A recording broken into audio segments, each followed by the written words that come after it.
Trabalho de conclusão de curso. Aula 2. Olá, seja bem-vindo à nossa segunda aula de TCC. Daremos continuidade ao nosso conteúdo. Vamos começar? Critérios para a elaboração de uma monografia. Alguns outros pontos merecem atenção quando se propõe uma investigação. São critérios que servem para a reflexão do pesquisador. Pensar na pesquisa a ser realizada nos seguintes aspectos: originalidade, importância, viabilidade e conhecimento do assunto.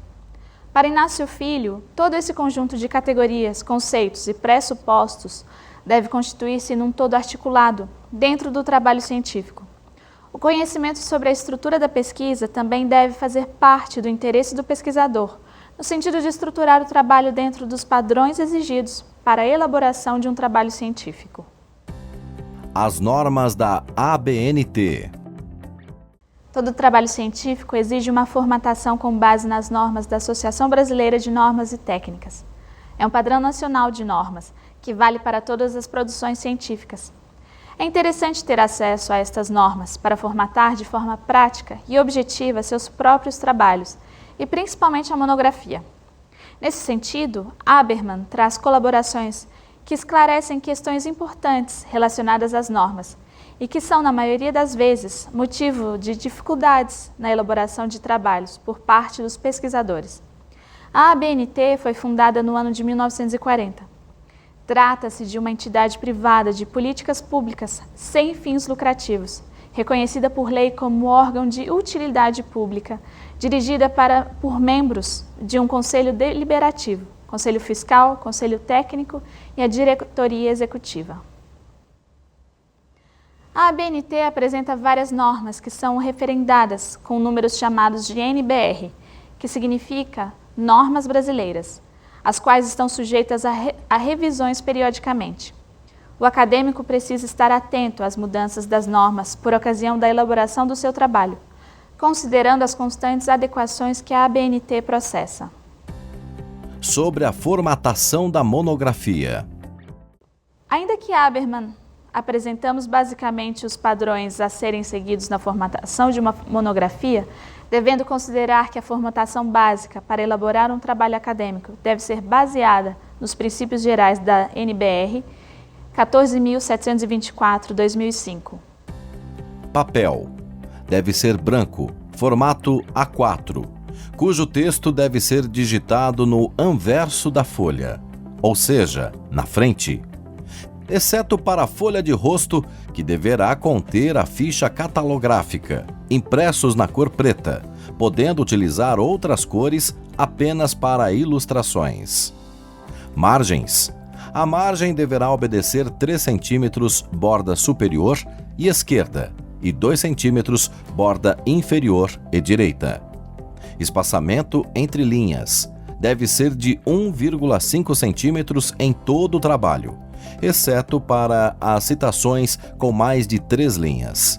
Notas de rodapé, referências, legendas das ilustrações e das tabelas, ficha catalográfica, natureza do trabalho, nome da instituição e área de formação, os quais devem ser redigidos em espaçamento simples.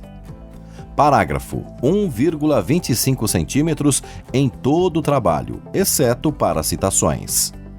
Texto: deve ser justificado em todo o trabalho, exceto para as referências no final do trabalho e notas de rodapé, as quais deverão estar alinhadas à esquerda. Se no decorrer do texto utilizar termos de origem estrangeira, recomenda-se o uso de itálico. Fonte e tamanho. É facultado ao acadêmico utilizar-se de qualquer tipo de fonte, porém, as mais indicadas são a Arial ou Times New Roman, até mesmo a Courier New, pois o formato da letra contribui para que a leitura seja menos cansativa. O tamanho exigido é 12, exceto para citações com mais de 3 linhas, notas de rodapé, paginação e legendas das ilustrações e tabelas, devendo ser redigidas em tamanho menor e uniforme. Nestes casos, o tamanho indicado é 10. Paginação. deve ser contada a partir da folha de rosto continuamente, mas não numeradas. Só deve aparecer o número de páginas a partir da primeira folha da parte textual, ou seja, da introdução, em algarismos arábicos, no canto superior direito da folha, a 2 centímetros da borda superior. Se porventura o trabalho for em 2 volumes, o número de páginas continua de onde parou o primeiro volume. Se houver apêndices e anexos, estes deverão ser numeradas sequencialmente após a conclusão. Títulos das seções e subseções. Trata-se dos elementos textuais que devem seguir o indicativo numérico, alinhado à esquerda, separado por um espaço de caractere, destacados em letras maiúsculas, negrito, itálico ou sublinhado, devendo o texto iniciar após 2 espaços de 1,5 centímetros entre linhas. Títulos das subseções. Segue a mesma formatação dos títulos das seções, porém é opcional redigir em letras maiúsculas ou minúsculas, desde que seja padrão em todo o trabalho. Haberman, 2009, página 22. Vale ressaltar que nos elementos pré-textuais e pós-textuais não se utiliza a indicação numérica, devendo ser redigidos em letras maiúsculas, centralizadas, em negrito, itálico ou sublinhado, com exceção da dedicatória e epígrafe, as quais não deverão conter os títulos e indicativo numérico, conforme dispõe a NBR 6024/2003.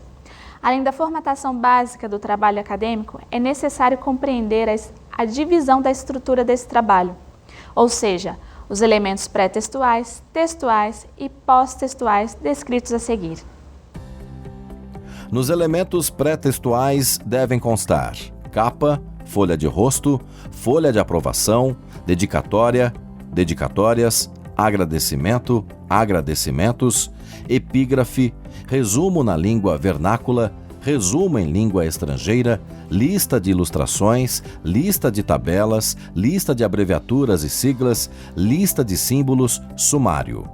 Nos elementos textuais configura-se o corpo do trabalho e deve constar introdução, objetivo geral, objetivo específico, método, resultado, discussão, conclusão.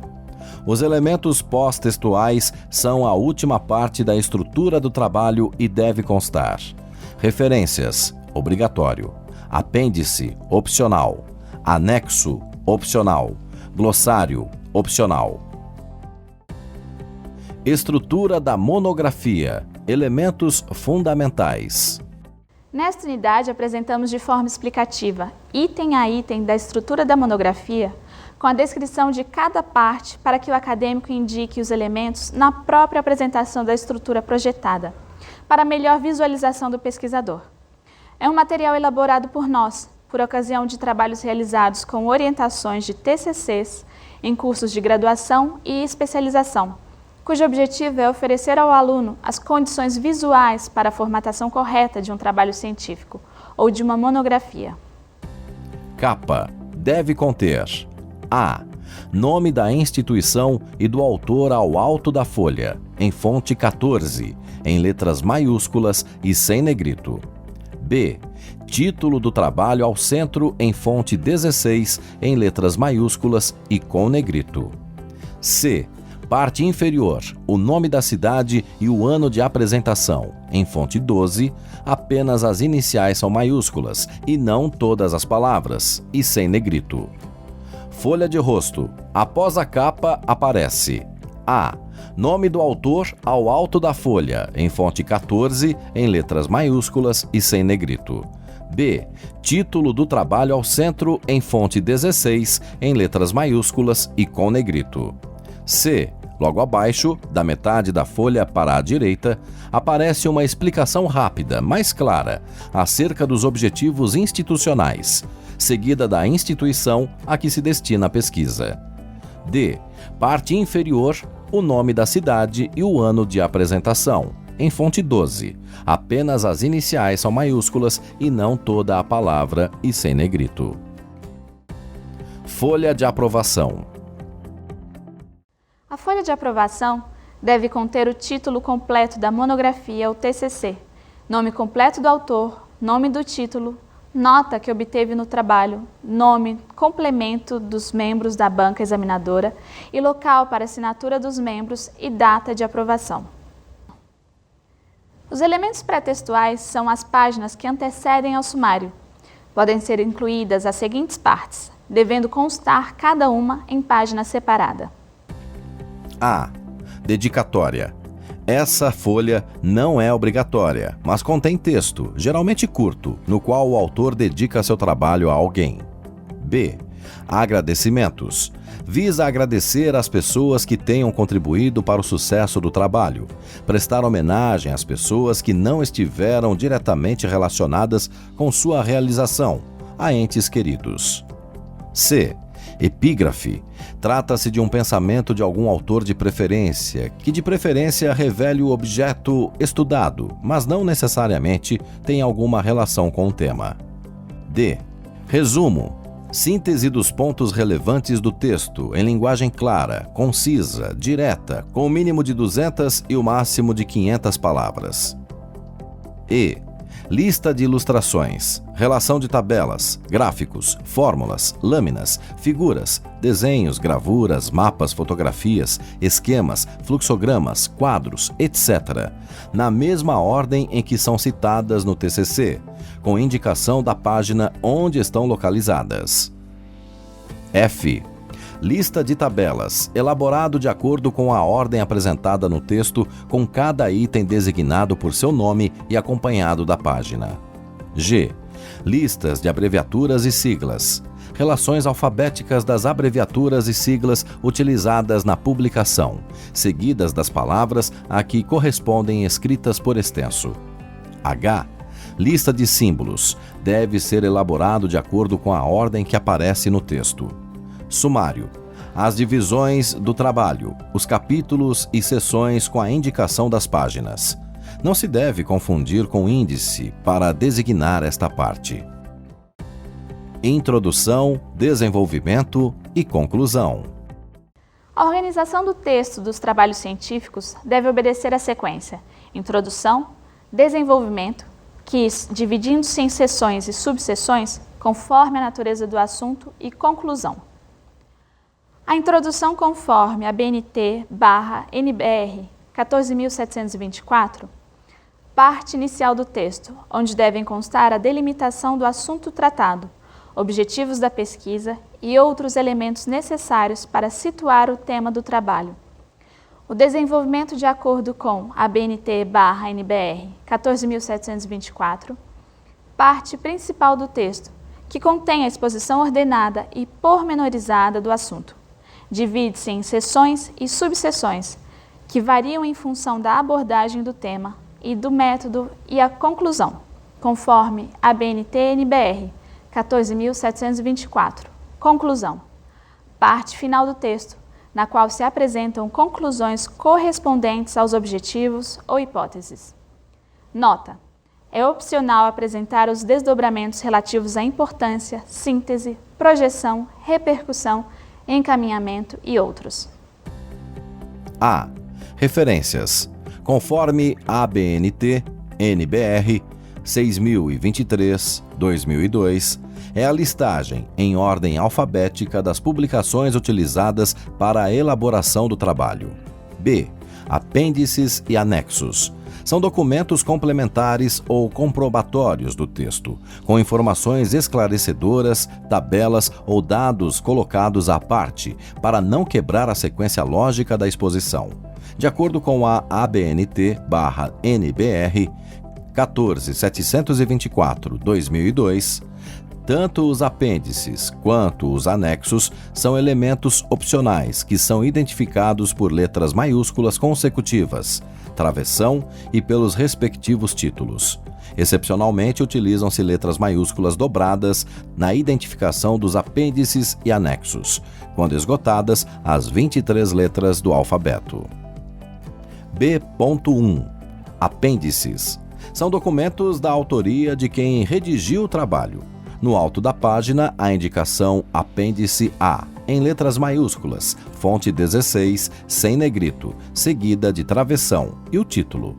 No corpo de texto ou em nota de rodapé, devem ser citados entre parênteses cf.apêndice A. Anexos incluem documentos que não são do autor que redigiu o trabalho: lei, mapas, decretos, gráficos, tabelas, etc. No alto da página, a indicação Anexo A, em letras maiúsculas, fonte 16, sem negrito, seguida de travessão e o título. No corpo de texto ou em nota de rodapé, devem ser citados entre parênteses cf.anexo A. Bem, chegamos ao final da nossa aula. Até a próxima!